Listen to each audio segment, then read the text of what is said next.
Oi gente, eu sou a Duda e hoje nós vamos conversar sobre A Ilha das Árvores Perdidas, da autora turca Elif Shafak. Este livro foi uma leitura conjunta do canal, então sim, em algum momento do vídeo teremos spoilers, mas um pouco mais pra frente eu vou tentar deixar o início completamente livre, para você que não leu também possa conhecer esta obra. E lembrando, o link para a compra vai estar aqui embaixo no box de informações, então caso você queira dar uma olhada, adicionar na sua wishlist. E também aproveita para já curtir o vídeo, se inscrever no canal, caso seja novo por aqui. E por favor, ao final, deixe seu comentário pra gente conversar um pouco, essa é a melhor parte. E agora vamos lá falar sobre A Ilha das Árvores Perdidas, um sucesso mundial, né? Um livro que já foi publicado em vários idiomas. A Elif Shafak é uma autora turco-britânica que já publicou 19 livros, é muito bem sucedida, concorreu a vários prêmios, ganhou alguns prêmios, então claro, eu estava muito curiosa, especialmente porque eu adoro ter contato com literatura de diferentes culturas. Eu acho que é uma forma da gente absorver parte da história, parte da cultura de um país, que a gente não teria de outro modo, né? Eu acho que é muito mais eficaz, por exemplo, do que eu pegar um livro de história para ler o que aconteceu. Quando eu estou aqui envolvida na história dos personagens, eu acabo aprendendo mais. E foi exatamente isso que aconteceu, porque de fato eu não conhecia a história do Chipre. O Chipre é uma ilha no Mediterrâneo, uma das ilhas mais populosas, uma das ilhas mais turísticas também. E eu não conhecia nada, gente. E aqui a gente tem todo um pano de fundo histórico. De fato, é um romance histórico, podemos dizer. Aqui a gente tem 3 diferentes pontos de vista. Um dos pontos de vista que vai contar essa história é de uma árvore, é de uma figueira, que acaba sendo muito especial, porque o livro tem todo um toque de conexão com a natureza. Por exemplo, um dos personagens principais, o Costas, ele é botânico. Então ele tem uma grande conexão com tudo que envolve a natureza, e isso faz muito parte de sua vida. Ele foi muito julgado por isso por várias décadas, especialmente por viver em um local cheio de conflitos políticos, muita violência. Então a gente tem todo esse pano de fundo aqui. A figueira vai contar um lado dessa história, o lado que ela pôde ver o que acontecia ali ao seu redor. E também a gente tem o passado e o presente. O passado é justamente na década de 70, no Chipre. Então é quando vai eclodir ali toda uma guerra civil, que é justamente quando aconteceu a invasão da Turquia no Chipre. Vamos só contextualizar essa parte, né? Porque o Chipre, eu descobri tudo isso no livro, tá? O Chipre, então, estava sob domínio britânico, mas na década de 60 tornou-se independente. Porém, no Chipre existiam 2 grupos étnicos, né? Os gregos e os turcos, a maioria grega, e sempre houve muito conflitos entre esses 2 grupos. Sempre houve preconceito, sempre houve violência, sempre houve domínio, né? De um querendo se sobrepor ao outro, enfim, então todo esse conflito político, social foi se agravando até que eclodiu isso da Turquia, de fato invadiu o Chipre, né? Então tudo isso gerou o quê? Muita violência, muitas mortes, muitos desaparecimentos. E aqui justamente na nossa história temos 2 protagonistas. Uma mulher, a Daphne, que é turca e muçulmana, e o Costas, que é grego e cristão. Esses 2 protagonistas, claro, são totalmente apaixonados um pelo outro, desde muito jovens, né? Quando a gente acompanha na década de 70, eles são apenas adolescentes, ali por volta dos seus 17, 18 anos. E claro, isso não era visto com bons olhos, isso era completamente condenável ali. A família de nenhum deles queria esse relacionamento, então eles mantinham sempre tudo super escondido, mas eles sentiam essa conexão muito grande. Porém, obviamente que todas as circunstâncias, tudo que está acontecendo ao seu redor, vai influenciar neste amor dos 2, né? Neste relacionamento dos 2. E aí a gente tem a atualidade aqui, que é no final da década de 2010, com a filha adolescente de 16 anos já morando em Londres deste casal. A gente sabe que a Daphne já faleceu, ela não está mais aqui. Apenas o Costas e sua filha e a figueira em Londres. Uma figueira que esteve sempre ali, em boa parte no centro dos acontecimentos dessa história. O Costas pegou um pedaço e plantou a mesma figueira em Londres quando ele foi morar na Inglaterra com Daphne. Então sim, a gente sabe que eles se separaram, a gente sabe que depois eles ficaram juntos, a gente sabe que eles tiveram uma filha, a gente sabe partes dessa história.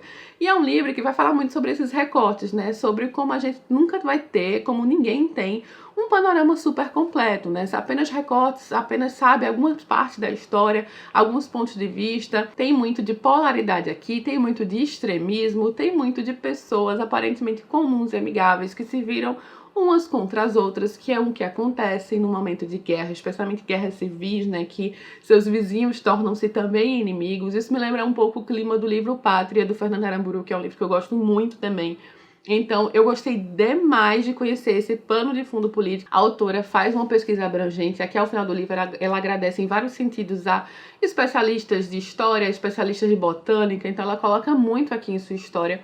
E a parte da conexão com a natureza é algo que eu achei muito bonito, porque a figueira, é claro, a figueira aqui, ela tem pensamentos, ela fala, então tem essa questão mais fantástica, mas o que é colocado aqui, né, dessa parte de conexão com plantas e animais, tudo isso vem de pesquisa, né? A vida das árvores, tipos de árvores, o que as árvores lembram. Ela foi conversar com alguns especialistas que ela aqui agradece ao final e fica de uma forma muito natural, muito bonita no enredo, porque o protagonista, por exemplo, Costas, ele sempre teve, até de certa forma, um peso na consciência, porque ele respeita muito a natureza, num local, num momento em que isso não era considerado importante. As pessoas, inclusive, viam com maus olhos, porque era tanta violência ao redor, os seres humanos já estavam sofrendo tanto, pessoas desaparecendo, pessoas sendo mortas, que ele se importar com a natureza e os animais era considerado algo frívolo, sabe? Algo absurdo, mas ele sempre teve essa grande conexão. E aí, ao dar voz a uma árvore aqui, a gente vê esse lado como seria o lado da natureza, sabe? Como a natureza é conectada em tantos sentidos, né? A importância das plantas, a importância das árvores, a importância de cada uma das espécies, dos animais, tudo isso vai passando aqui aos poucos na história.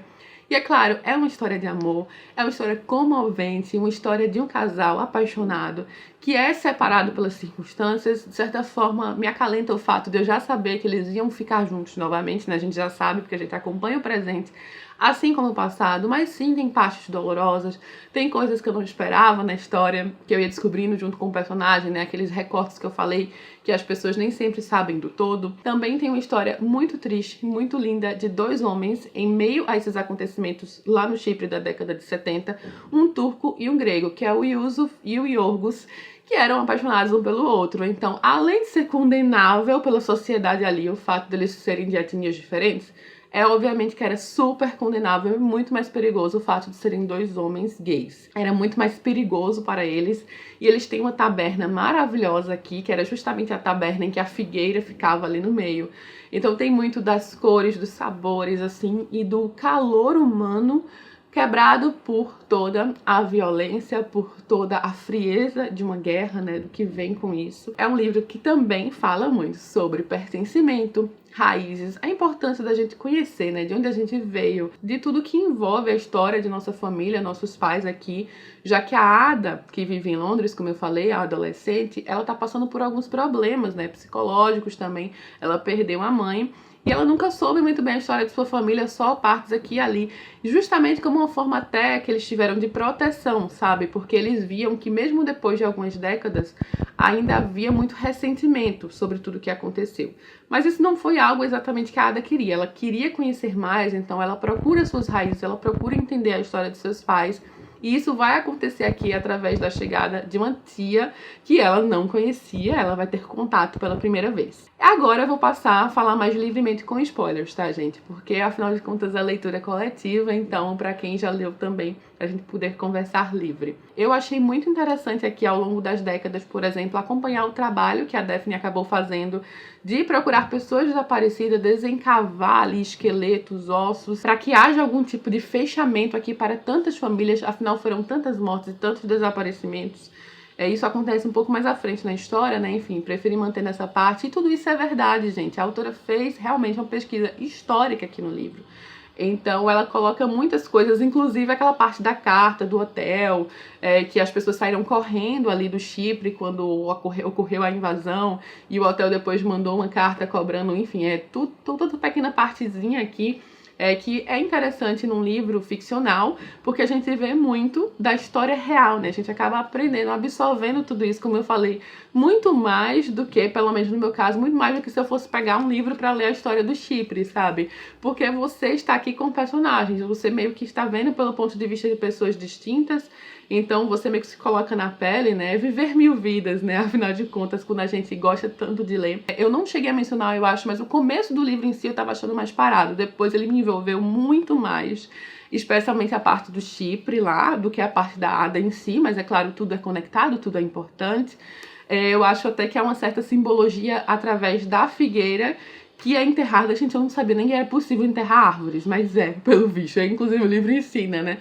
Então a figueira ali, quando vai ser enterrada, porque ela precisa desse casulo, ela precisa dessa proteção, para depois, aqui ao final do livro, ela se reerguer ereta, né? Então eu acho que isso, de certa forma, é até um simbolismo com a própria Ada, que tá passando por um momento muito delicado, e ela também precisa de apoio, ela também precisa ali se retrair, né? Se fechar um pouquinho mais, para poder entender quem ela é, de onde ela veio, enfim, com a ajuda de sua tia, de seu pai também, claro, para que ela possa enfrentar a vida, né? Que é isso que acontece mais próximo ao final. Então, ele é um livro muito sensível em vários aspectos, muito delicado, com uma história de amor, com duas histórias de amor muito bonitas e com um pano de fundo histórico extremamente interessante. Fica aquela sensação, né, que as guerras são completos absurdos, tantas vidas perdidas a troco de nada.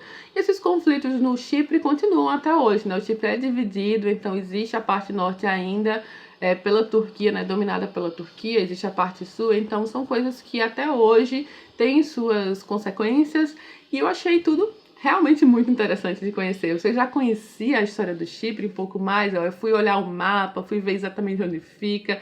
A gente aprende enquanto a gente se diverte. Claro, eu quero muito saber o que vocês acharam também da história, quem leu, se você quer ler também, né, caso tenha visto o vídeo e ainda não tenha lido, conta aqui embaixo. Também estou muito curiosa para ler outras coisas da autora. HarperCollins lançou aqui o 10 minutos e 38 segundos Neste Mundo Estranho, um livro que eu amei a sinopse, achei muito intrigante, daquela que também acho que vai envolver, que vai comover. E ainda tem cupom de desconto válido até 1 de março. Eu tô colocando este vídeo no canal no dia 28 de fevereiro, então até amanhã tem cupom de desconto válido nesses dois livros aqui, que te dá 20% de desconto na Amazon, tanto no e-book quanto no livro físico, tá? Caso você se interesse. Então é isso, eu vou ficando por aqui, mas conta o que você achou, não esquece de curtir o vídeo, se inscrever no canal e muito obrigada mais uma vez a todos que fizeram essa leitura conjunta, pela companhia, adoro a companhia de vocês e adoro saber o que vocês acharam. Então escreve aqui embaixo, tá? Beijo e até a próxima!